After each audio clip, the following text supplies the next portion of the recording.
말씀을 시작하면서 복습 시간을 좀 가졌으면 좋겠다 싶습니다. 우리는 지난 시간 십계명의 이 서론적인 부분을 생각하면서 십계명이 가르친 이 두 가지 큰 계명에 대해 생각을 하였습니다. 그것이 무엇이었는지 혹 기억하세요?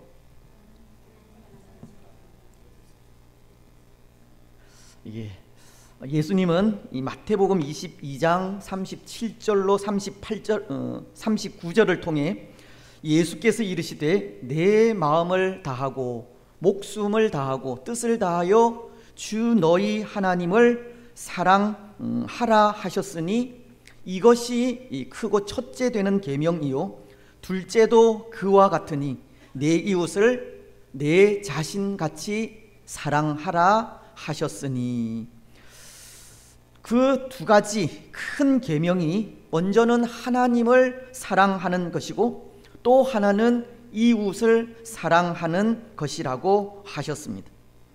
하나님과 사람을 사랑하는 것이 이 십계명이 가르치는 두 가지 큰 강령이라는 것입니다. 그런데 여러분, 그 중에 하나님을 사랑하는 그 일에 어떤 마음으로 하나님을 사랑하라고 하셨습니까? 마음을 다하고 목숨을 다하고 뜻을 다하여 사랑하라고 하셨습니다. 여기 마음을 다한다는 것은 이 전심으로 힘을 다하여 사랑하라는 것이고, 목숨을 다한다는 것은 우리 목숨이 다하는 그날까지 변함 없이 사랑하는 것이며, 뜻을 다한다는 것은 우리의 의지, 우리에게 주신 은사, 달란트 등을 가지고 우리가 하나님께 드릴 수 있는 최선의 것을 통해서 하나님을 사랑하는 것이라고 하였습니다. 또 이웃을 사랑하는 일에는 내 몸과도 같이 사랑해야 한다고 하셨는데요, 우리가 우리 자신을 돌아보고 아끼며 소중히 여기듯 그런 마음으로 우리 이웃도 사랑해야 한다고 하셨습니다. 우리 이웃 역시도 하나님께서 우리와 동일하게 존귀하게 창조하신 존재이기 때문입니다. 여러분, 우리가 살았던 지난 한 주 동안의 삶, 그렇게 살아오셨는지 모르겠습니다. 말씀이 가르치신 그대로 마음을 다하고 목숨을 다하며 뜻을 다하여 하나님을 사랑하고 또 우리 이웃을 내 몸과도 같이 사랑하며 나아가셨는지 모르겠다는 겁니다. 자주 말씀을 드리지만 하나님께서 주신 계명은 지키지 않으면 아무 소용이 없습니다. 계명을 지키지 않으면 그 계명들을 통해 이루시려는 하나님의 나라가 이 땅 위에 이루어지지 않기 때문에 의미가 없다는 겁니다. 요한계시록은 1장 3절을 통해 이렇게 말씀하십니다. 이 예언의 말씀을 읽는 자와 듣는 자와 그 가운데에 기록한 것을 지키는 자는 복이 있나니 때가 가까움이라. 하나님 주신 말씀은 그것을 읽고 듣고 그리고 지킬 때 복을 받게 되고 복된 나라를 만들어 갈 수 있다는 것입니다. 여러분, 오늘 우리는 하나님의 말씀을 늘 읽고 들으시기 바랍니다. 그 말씀을 잘 지키시기 바랍니다. 그래서 그것으로 하나님의 복을 받고 하나님 나라를 더 굳게 세워 가시기 바랍니다. 오늘 우리는 계속해서 이 십계명에 대해 생각을 하면서 십계명이 가르치는 그 전문이 무엇인지 서문에 대해 생각을 하려고 하는데요, 이 십계명의 서문이 우리에게 가르치는 것도 마찬가지입니다. 계명들을 잘 지키고 순종하기를 원하고 있습니다. 소교리 문답 제44문을 보면 십계명의 서문이 우리에게 가르치는 것은 무엇입니까? 라고 질문을 하면서 그것을 가르치고 있는데요, 그에 대한 대답이 이러합니다. 십계명의 서문이 우리에게 가르치는 것은 하나님이 주가 되시고 우리 하나님이 되시며 또 우리의 구속자가 되심으로 우리가 마땅히 그의 계명을 지켜야 한다는 것입니다. 십계명의 서문은 이 십계명이 우리의 주인이시요 구속자이시며 하나님이신 여호와 하나님께로부터 나온 것임을 가르치면서 그 계명들을 반드시 마땅히 지켜야 한다는 것을 말씀하고 있는 겁니다. 근데 여러분, 여기 마땅히라고 표현한 표현을 보십시오. 우리가 마땅히라는 표현을 사용할 때 그 의미가 어떠한 의미로 사용을 하게 됩니까? 당연히라고 하는 의미로 사용을 합니다. 하지만 여기 이 마땅히라고 하는 말은 당연하다라고 하는 말보다 더 강한 의미로 반드시라고 해야 정확한 표현입니다. 하나님의 사람들이 계명을 지키는 것은 당연한 일이기에 반드시 지켜야 한다는 것입니다. 그렇습니다. 소교리 문답은 하나님의 사람들이 이 계명을 지키는 일은 당연한 것이라고 하십니다. 그래서 반드시 지키기를 요구하고 있습니다. 근데 때로 그렇게 반드시 지키기를 원하시는 이유도 함께 가르치고 있는 것이 십계명을 주신 하나님은 우리의 주인이시요 구속자이시며 하나님이라는 것 때문입니다.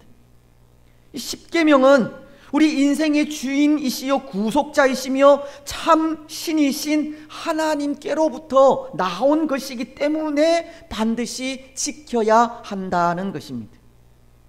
그런데 이것은 다시 말씀을 드리면 오늘 우리가 반드시 십계명을 지키면서 이 십계명을 주신 하나님이 누구이신지 아는 것이 중요하다는 것을 가르치는 것이기도 한 것입니다.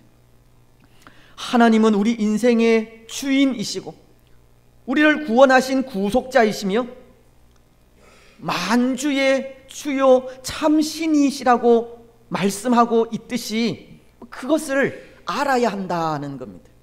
왜냐하면 온전한 순종을 위해서입니다. 십계명을 주신 분이 누구인지 알아야 그분에 대한 믿음과 신뢰가 순종으로 이어지기 때문이라는 겁니다. 십계명이 어디로부터 나왔는지, 십계명을 주신 하나님이 어떠한 분이신지 알아야 그것을 더 잘 지킬 수가 있다는 겁니다. 그것이 혹 사람이 만든 계명이라면 그것은 거짓된 것일 수 있습니다. 참신이 아닌 거짓 신을 섬기는 것에서 나왔다면 그것도 헛된 계명입니다. 출처가 분명하지 않고 계명들을 주신 하나님에 대해 정확하게 알지 않는다면, 못한다면 그 계명에 대한 신뢰도는 떨어지게 되고 지킬 수 없게 된다는 겁니다. 이런 것이 비유가 어떨지 모르겠지만 물을 마실 때에도 물의 근원을 알아야 마실 수 있습니다. 물이 흘러내리는데 이 물이 어디서 흘러내려오는지 모른다면 어떻게 그 물을 마음껏 마실 수가 있겠습니까? 요즘처럼 오염이 심한 세상에 약수라고 하는 것도 함부로 마시기가 쉽지 않은데요, 물의 근원을 알지 못하고 마시는 것은 그 물로 인해서 병들나는 것과도 같은 겁니다. 사진을 좀 띄워주시면 좋겠는데, 제가 다녀온 그 아르메니아에는 이 도심 곳곳에 이 사진과도 같이 물을 마실 수 있는 야외 음수대를 설치해 놓고 있습니다. 보통 이 유럽 쪽은 이 물에 석회의 질이 많이 있어서 이 물을 사서 마시는 경우가 많지 않습니까? 하지만 이곳은 이렇게 이 풀풀락이라고 하는데요. 풀풀락이라고 하는 이 음수대가 도심 곳곳에 설치되어져 있습니다. 이 예레반이 약 2800년이 되는 오래된 도시인데 2750년을 기념으로 약 2750여 개의 이런 음수대를 설치해 놓았다고 하는데, 계속 사진을 좀 보여주시고, 이곳에서는 시민들 뿐만이 아니라, 계속 넘겨주세요. 또 다시 마지막, 개들도 이렇게 개들도 이 물을 마음껏 마시고 있습니다. 저도 처음에 걱정한 것이 이 물을 마시다가 이 물갈이를 하면 어떻게 할까 걱정이 되어서 이 물을 마시지 않고 사서 마시게 되었는데요. 어느새 저도 이 물을 자연스럽게 마시게 되었습니다. 아무 이상이나 아픔이 없었기 때문입니다. 더군다나 이곳 아르메니아에는 그 지대가 평균 해발 1350m의 고지대에 있고 주위에 아라랏 산이나 높은 산들이 이 질비해 있어서 그곳에서 뿜어져 나오는 이 광천수를 그렇게 이 식수대를 통해서 공급을 한다고 합니다. 안심하고 물을 마실 수 있다는 것입니다. 그래서 그 덕분에 저도 이 물값을 많이 아끼기도 하였습니다. 무엇을 말씀드리려 하느냐 하면 이 물도 어디서 나오는지 그 원천을 알 때 마음껏 마실 수 있다는 것으로, 계명도 그 출처가 어디인지 알게 된다면 더 잘 지킬 수가 있다고 하는 겁니다.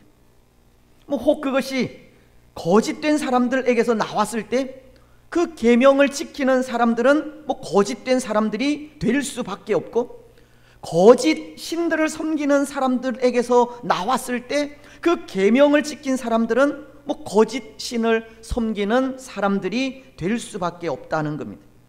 이 십계명이 어디에서부터 나오게 되었고 또 십계명을 주신 분이 누구인지 아는 것이 너무나도 중요하다는 것을 가르치고 있는 겁니다.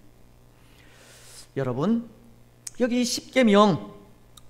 십계명을 주신 분이 누구이십니까? 하나님이십니다. 우리 인생의 주인이시고 구속자이시며 참신이신 여호와 하나님이십니다. 오늘 소교리 문답은 우리에게 십계명을 주신 분이 우리의 주이시고 구속자이시며 참신이신 하나님이심을 분명히 가르쳐주고 있는 겁니다. 출애굽기서를 통해서도 십계명을 기록하고 있는 20장 2절을 통해 더 자세히 밝혀주시는 것이, 나는 너를 애굽 땅 종되었던 집에서 인도하여 낸 내 하나님 여호와니라 라고 하시기 때문입니다. 십계명을 주신 분은 여호와 하나님이시라고 분명히 밝히고 있는 겁니다. 그리고 그분은 참신으로서 우리의 주인이 되시고 우리를 구원하신 하나님이십니다. 오늘 우리가 그분을 믿을 수 있다는 겁니다. 특히 이스라엘 백성들에게 하나님은 그들이 정말 신뢰하고 또 신뢰하여서 두려워하는 그런 존재였었는데요, 이 십계명이 여호와 하나님께로부터 나온 것임을 이스라엘 백성들이 알게 될 때 결코 이 십계명을 거부할 수가 없었던 겁니다. 믿고 따를 수밖에 없었다는 겁니다.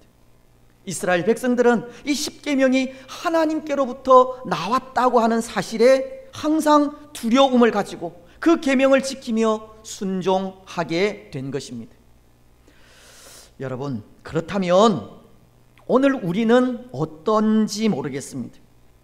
오늘 우리에게 말씀을 주신 분이 우리를 구원하신 하나님이시라면 그분은 우리의 주인이 되시고 우리를 인도하시는 참 좋으신 하나님이심을 기억할 때 그것이 우리에게 영광과 감격으로 다가오고 그 감격에 하나님의 말씀을 더 잘 지키고 있는지 모르겠다는 겁니다. 모르겠습니다. 어떤 때는 여호와 하나님이라고 하는 이름 앞에 아무런 감흥 없이 살아가고 있는 것 같기도 합니다. 때로 이스라엘 백성들처럼 그 앞에 이 두려움은 아니더라도 하나님이 나의 주가 되신다는 것이 이 감격으로 다가오기도 해야 할 것 같은데 그렇지도 않은 것 같습니다. 그래서 영과 진리로 예배하기는커녕 말씀을 대하는 우리의 자세 또한 그것을 반드시 지켜야 한다라는 마음도 없는 것 같아 보입니다. 하지만 여러분, 하나님의 계명은 우리 기분에 따라서 지켜도 되고 지키지 않아도 되는 것이 아닙니다. 여호와 하나님이라고 하는 그 이름 앞에 계명을 주신 하나님을 두려워하면서 신령과 진정으로 순종해야 합니다. 온전한 순종이 있어야 합니다. 그것이 하나님께로부터 나온 말씀이기 때문입니다. 영원한 생명과 하나님 나라를 위해 주신 계명이기 때문입니다. 저에게는 이 성경책이 참 많습니다. 신방할 때 가지고 다니는 성경책, 집에서 묵상할 때 보는 성경책, 좀 더 쉬운 우리말로 기록된 성경책, 또 히브리어 원어나 헬라어 원어로 된 성경책, 그리고 저는 이 각국 나라 말로 기록된 이 성경책을 모으는 것이 취미라면 취미여서 해외에 나갈 때마다 그 나라 말로 기록된 이 성경책을 사오기도 하는데요. 근데 그것도 마찬가지입니다. 그렇게 많은 성경책을 가지고 있다고 하나님의 복을 받는 것이 아니라는 겁니다. 많은 성경책을 가지고 있다고 변화되는 것도 아닙니다. 말씀을 읽지 않고 듣지 않으며 지키지 않으면 그 많은 성경책 아무 소용이 없습니다. 말씀은 읽고 듣고 지켜야 복이 되기 때문입니다. 여러분, 오늘 우리는 하나님의 말씀 많이 읽으시기 바랍니다. 듣기도 많이 하십시오. 그리고 반드시 지키고 순종하십시오. 무엇보다도 이 십계명은 참 신이시고 우리의 주인이시며 구원자이신 여호와 하나님으로부터 나온 것임을 고백하면서 감사함으로 두려운 마음으로 하나님의 계명들을 지켜가시기를 바랍니다. 이제 또 하나, 오늘 말씀은 하나님 주신 계명을 반드시 지키기를 원하시면서 그 마음에 대해서도 어떻게 지켜야 하는지 그 마음에 대해서도 가르치고 있는데요, 하나님에 대한 사랑으로 지켜야 할 것을 가르치고 있습니다. 신명기서 11장 1절이 그것을 이렇게 가르치고 있습니다. 그런즉 네 하나님을 사랑하여 그가 주신 책무와 법도와 규례와 명령을 항상 지키라. 하나님은 그의 계명을 항상 지키라고 마치 강한 명령처럼 요구하시면서 내 하나님을 사랑하여 하나님에 대한 사랑으로 그것을 지키라고 하십니다. 하나님 주신 계명을 지키고 순종할 때 하나님에 대한 사랑으로 지키라고 하시는 겁니다. 저는 이 말씀을 곰곰이 묵상하면서 고민하지 않을 수 없었던 것이, 때로 저는 말씀을 가르치기만 하였지 그렇게 순종하며 지키지 못했다고 하는 이 생각 때문으로 하나님에 대한 사랑을 다시 한번 생각하지 않을 수가 없었습니다. 하나님을 사랑하면 사랑하는 만큼 말씀에 대한 순종도 더 많아야 하고 말씀에 따르는 삶도 더 많아야 하지만 그렇게 하지 못했다고 하는 생각이 하나님에 대한 사랑을 의심하게 하였다는 겁니다. 그리고는 저의 그 모습을 반성하지 않을 수 없었는데요, 마치 예수님 시대에 서기관들이나 바리새인들과도 같다는 생각을 하였기 때문입니다. 때로 가르치기만 잘하고 삶은 없었던 그들처럼 말씀대로 살아가지 않는다고 책망하고 정죄한 그들처럼 저의 모습도 그들과 똑같다는 생각이 들었다는 것입니다.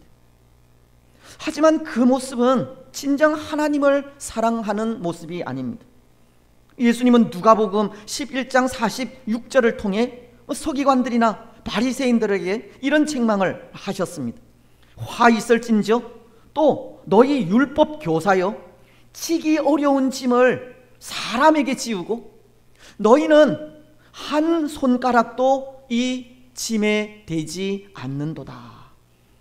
예수님은 바리새인들이나 서기관들을 향하여 율법을 지키라고 무거운 짐만 지웠지 자신들은 정작 그것을 지키지 않는다는 책망을 하신 겁니다.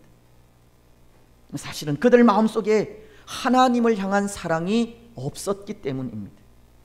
그래서 예수님은 앞선 누가복음 11장 42절을 통해 이렇게 말씀하신 겁니다. 화 있을진저 너희 바리새인들이여, 너희가 박하와 운향과 모든 채소의 11조는 들이되 공의의 하나님께 대한 사랑은 버리는도다. 그러나 이것도 행하고 저것도 버리지 말아야 할 것이니라. 예수님은 모든 일을 오직 하나님에 대한 사랑으로, 하나님을 향한 사랑으로 하라고 하신 것입니다. 여러분, 오늘 우리는 모든 일을 하나님에 대한 사랑으로 하시기 바랍니다. 하나님의 계명을 지키는 일도, 맡겨주신 사명을 감당하는 일도, 교회의 일도 다 하나님을 사랑하여서 하나님에 대한 사랑으로 하시기 바랍니다. 하나님에 대한 사랑 없이 모든 일을 행한다면 그것은 정말 형식에 불과하기 때문입니다. 이제 다음 주일이면 맥주 감사주의를 지키게 되는데요, 감사도 감사하는 마음 없이는 그것이 보이는 것에 지나지 않습니다. 감사도 하나님을 사랑하여 하나님에 대한 사랑으로 해야 한다는 것입니다. 하나님은 마음 없는 물질, 감사 없는 재물 원하시지 않지 않습니까? 이사야서는 1장 12절을 통해 이렇게 말씀하시기 때문입니다. 너희가 내 앞에 보이러 오니 이것을 누가 너희에게 요구하였느냐? 내 마당만 밟을 뿐이니라. 하나님에 대한 사랑 없는 감사, 마음 없는 감사는 보이기 위한 감사라는 겁니다. 그래서 감사에 대해 신명기서는 16장 10절로 11절을 통해 이렇게 말씀하고 있습니다. 내 하나님 여호와 앞에 77절을 지키되 내 하나님 여호와께서 내게 복을 주신 대로 내 힘을 다하여 자원하는 예물을 드리고 너와 내 자녀와 노비와 내 성중에 있는 객과 고아와 과부와 함께 내 하나님 여호와께서 자기의 이름을 두시려고 택하신 곳에서 내 하나님 여호와 앞에서 즐거워할지니라. 말씀은 77절 곧 이 맥추절을 지킬 때 여호와께서 내게 복을 주신 대로 내 힘을 다하여 예물을 드리고 또 모든 사람들과 더불어 여호와 하나님 앞에서 즐거워하라고 하신 것입니다. 다시 말씀을 드리면 우리가 받은 바 은혜에 감사하여서 사랑하는 마음으로 또 마음을 다하여 감사하라고 하신 겁니다. 여러분, 오늘 우리는 감사도 하나님을 사랑하여서 하나님을 향한 사랑으로 하시기 바랍니다. 때로 그것이 맥주 감사주의를 앞두고 더 큰 부담으로 다가올 수도 있지만 감사도 하나님에 대한 사랑으로 하시기 바랍니다. 뿐만 아니라 오늘 우리는 모든 일을 사랑으로 하시기 바랍니다.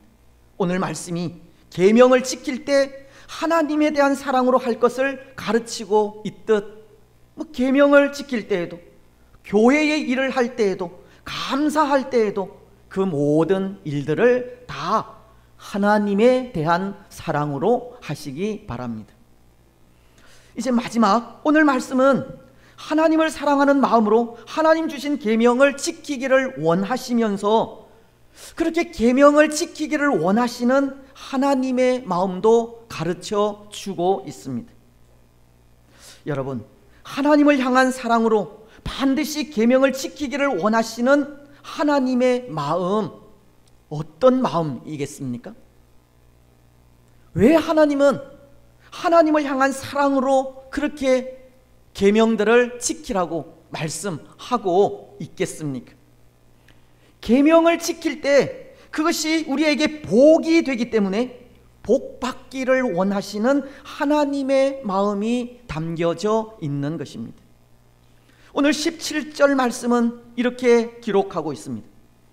외모로 보시지 않고 각 사람의 행위대로 심판하시는 이를 너희가 아버지라 부른즉 너희가 나그네로 있을 때를 두려움으로 지내라.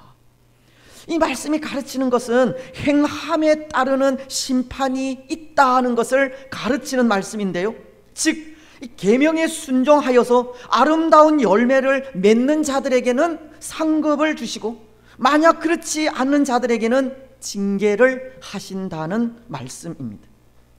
하나님은 하나님의 공의에 따라 심판하시되 열매를 아름답게 맺은 자들에게는 상급을 주시지만 그렇지 못한 자들에게는 벌을 내리시는 것입니다.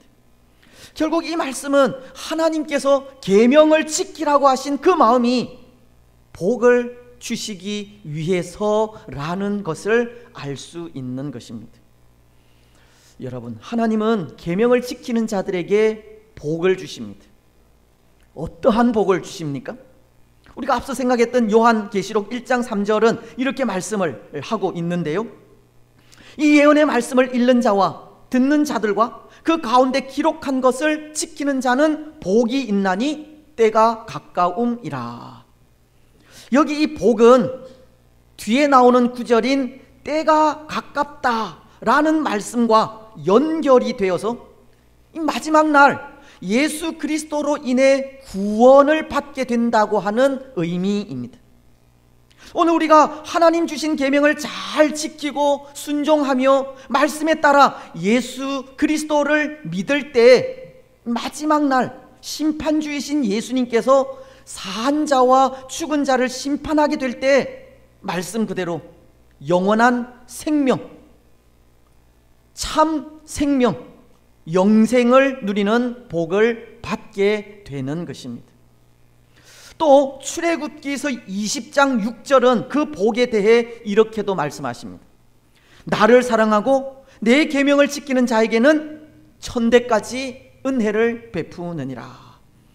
계명을 지켜 순종할 때 천대까지 이 믿음의 대가 계속 이어지게 하시겠다는 겁니다. 또 신명기서 28장 1절로 6절은 이렇게 말씀하십니다. 네가 네 하나님 여호와의 말씀을 삼가 듣고 내가 오늘 네게 명령하는 그의 모든 명령을 지켜 행하면 네 하나님 여호와께서 너를 세계 모든 민족 위에 뛰어나게 하실 것이라. 네가 네 하나님 여호와의 말씀을 청종하면 이 모든 복이 네게 임하며 네게 이르리니 성읍에서도 복을 받고 들에서도 복을 받을 것이며 내 몸의 소생과 내 토지의 소산과 내 짐승의 새끼와 내 소와 양의 새끼가 복을 받을 것이며 내 광주리와 떡반죽 그릇이 복을 받을 것이며 네가 들어와도 복을 받고 나아가도 복을 받을 것이니라. 하나님은 계명을 지켜 순종하는 자들에게 이 생활의 복, 삶의 축복을 하시겠다고도 하십니다. 그렇습니다. 사랑하는 여러분, 하나님 주신 계명은 그것을 지킴으로 우리에게 복이 됩니다. 하나님은 오늘 우리에게 복을 주시기 위해서 계명을 주셨습니다. 영원한 생명의 복, 천대까지 이어가는 믿음의 복, 삶의 복을 주시기 위해 계명을 주신 것이고 그것을 지키라고 하셨습니다. 오늘 우리는 복을 주시려는 하나님의 마음을 기억하면서 우리에게 주신 계명 잘 지켜가시기 바랍니다. 그래서 영원한 생명의 복, 천대까지 이어가는 믿음의 복, 삶의 복을 누리시기 바랍니다. 이제 말씀을 맺겠습니다. 사랑하는 여러분, 오늘 우리는 하나님 주신 계명을 반드시 지켜야 합니다. 하나님에 대한 사랑으로 온전히 순종하며 나아가야 합니다. 그것이 창조주이시고 우리의 구원자이시며 또 우리의 참 하나님이신 여호와 하나님께로부터 나온 계명이기 때문입니다. 또 계명을 지켜 순종할 때 그것이 우리에게 복이 되기 때문입니다. 오늘 우리는 이것을 기억하면서 하나님에 대한 사랑으로, 하나님을 향한 사랑으로 마음을 다해 하나님의 말씀을 지키고 순종하시기 바랍니다. 그래서 그 삶을 통해 영생의 복, 영원한 생명의 복과 천대까지 이어가는 믿음의 복, 삶의 복을 받는 복된 성도들이 되시기를 주님의 이름으로